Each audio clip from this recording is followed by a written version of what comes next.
Hello, good evening, students. Today we are having day 21, video 12 for class 10th. We are discussing here our environment chapter, and today's our topic is numericals related to food chain.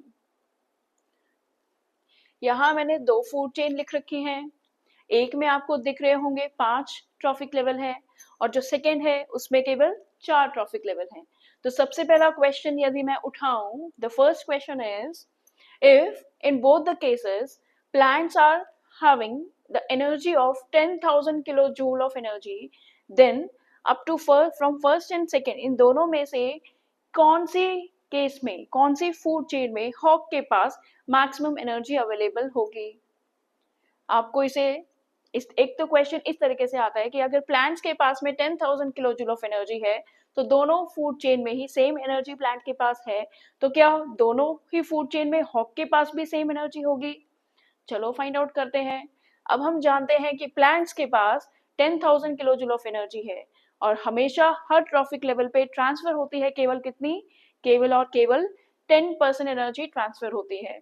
तो 10%, 10,000 का 10% यदि हम निकालते हैं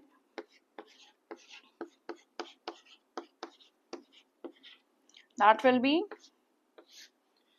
1000. आपके insects के पास कितनी energy होगी? 1000 किलोजूल. बर्ड के पास 100, स्नेक के पास 10 और फिर हॉक के पास ओनली 1 किलोजूल ऑफ एनर्जी. अगर हम नीचे वाले फूड चेन में बात करें तो हमारे पास ऊपर 5 ट्रॉफिक लेवल है और नीचे केवल 4 हैं. तो यहाँ पर प्लांट के पास 10,000 है तो डियर के पास कितनी होगी? ओनली 1000. लायन के पास 100 और हॉक के पास में 10 किलोजूल ऑफ एनर्जी अवेलेबल होगी. That means first food chain में तो हॉक के पास केवल 1 किलोजूल ऑफ एनर्जी है, लेकिन यहाँ 10 किलोजूल ऑफ एनर्जी अवेलेबल है. इसे हम क्या समझे? इसे हम ये समझे कि क्योंकि ऊपर number of individual, number of organisms ज्यादा है, different types of organism, trophic level भी ज्यादा है, इसलिए हॉक के पास कम एनर्जी बची. और नीचे ट्रॉफिक लेवल केवल 4 ही है, इसलिए मैक्सिमम एनर्जी उसको देखने को मिल रही है यहाँ. इसके बाद जो नेक्स्ट क्वेश्चन आता है वो इस तरीके से आता है. आपसे पूछा जाएगा कि इंसेक्ट्स जो हैं, इंसेक्ट्स कौन से कैटेगरी में आते हैं? They are the primary consumers. तो यहाँ पूछा जाएगा प्लांट्स के पास 10,000 किलो जूल ऑफ एनर्जी है, तो बताइए टर्शरी कंज्यूमर के पास कितनी एनर्जी होगी. अब इनमें से टर्शरी कंज्यूमर कौन है? हम केवल डिस्कस कर रहे हैं फर्स्ट फूड चेन से रिलेटेड. प्लांट्स है T1, प्लांट्स के पास कितनी है? 10,000 kilo joule of energy available है. बताइए सेकेंडरी कंज्यूमर या टर्शरी कंज्यूमर के पास कितनी होगी? प्लांट्स को कंज्यूम करने वाले प्राइमरी कंज्यूमर, उसके बाद secondary consumer, then tertiary consumer. तो यहाँ पे टर्शरी कंज्यूमर कौन है? स्नेक है और स्नेक के पास कितनी एनर्जी है? 10 kilo joule of energy available है. ठीक है, एक इस तरह से क्वेश्चन आ सकता है. फिर आ सकता है क्वेश्चन हॉक के पास केवल 1 kilo joule of energy available है, बताइए प्लांट्स के पास कितनी होगी? तो आप इसको रिवर्स में ले जाइए, 10 से मल्टीप्लाई कर दीजिए. हॉक के पास 1 किलो जूल है तो लायन के पास होगी 10 किलो जूल. इसके आगे चले, डियर के पास 100 किलो जूल. और आगे चले, प्लांट्स के पास मिलेगी 1000 किलो जूल ऑफ एनर्जी. एक रिवर्स में भी पूछ सकते हैं आपसे और एक सीधे डायरेक्शन में भी आपसे पूछ सकते हैं. एक और टाइप का क्वेश्चन आता है, यहाँ पर बोला जाता है कि प्लांट्स के पास इतनी एनर्जी अवेलेबल है. यदि कहा जाए कि जो 10,000 किलो जूल ऑफ एनर्जी है, it is the solar energy. क्या है हमारी?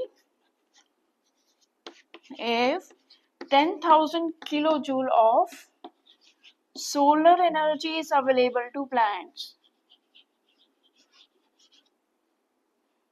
सोलर एनर्जी अवेलेबल है. हमने पढ़ा था सन से केवल 1% एनर्जी प्लांट कंज्यूम करते हैं, तो प्लांट्स के पास कितनी एनर्जी होगी? अगर सन के पास 10,000 किलो जूल है तो प्लांट्स के पास कितनी आएगी इसकी? केवल 1% आएगी। तो हम इसका 1% निकालेंगे। 1% कैसे निकालेंगे? 1/100 मल्टीप्लाइड बाई 10,000 किलोजूल। अब यहाँ से कितनी आ गई एनर्जी प्लांट्स की? केवल और केवल 100 किलोजूल। प्लांट्स के पास 100 किलोजूल अवेलेबल है। अब प्लांट्स के पास ही 100 किलोजूल है तो इंसेक्ट के पास कितनी होगी? ओनली 10। उसके आगे बर्ड के पास ओनली 1। फिर स्नेक के पास, अगर बच्चों को कंफ्यूजन है इसको सॉल्व करने में तो आप यहाँ सॉल्व कर सकते हैं इस तरीके से। आप इसका 10% निकाल सकते हैं। 1/10 तो यहाँ डेसिमल शिफ्ट हो जाएगा। स्नेक के पास 0.1 kilo joule of energy, hawk के पास 0.01 किलो जूल ऑफ एनर्जी। ऐसा ही सेम नीचे वाले ऑर्गेनिजम्स के साथ में होगा। नीचे वाली फूड चेन में तो प्लांट्स के पास यहाँ 100 kilo joule of energy, deer के पास 10, लायन के पास 1 और हॉक के पास में 0.1। ये है मैक्सिमम पॉसिबल क्वेश्चंस जो फूड चेन से रिलेटेड एग्जाम में आते हैं। इसके अलावा कोई भी न्यूमेरिकल एग्जाम में नहीं आता है। तो ये सारे न्यूमेरिकल्स आपको अच्छे से आने चाहिए। आप ये सारे जितने भी मैंने एग्जाम्पल्स आपको दिए, आप वीडियो को बैकवर्ड रिवर्स करके ऑब्जर्व कर लीजिएगा, जितने भी यहाँ पे क्वेश्चंस हमने सॉल्व किए। इसके अलावा और कोई क्वेश्चन फूड चेन से रिलेटेड आपके एग्जाम में नहीं आता है। बहुत ही इजी टॉपिक है ये। इसको आप एकदम, बहुत ही आसान चैप्टर भी है, बहुत अच्छा चैप्टर है। इसके बेसिस इस चैप्टर से आपके कभी मार्क्स नहीं करते हैं बोर्ड एग्जाम्स में, और बहुत ही इजी है। इसको आपको ज़्यादा स्ट्रेस देने की भी ज़रूरत नहीं है। एक बार आप वीडियो देखेंगे आपको क्लियर हो जाएगा। तो जब भी आपको पढ़ना हो वीडियो देखिए, आपको टॉपिक क्लियर हो जाएगा। Thank you.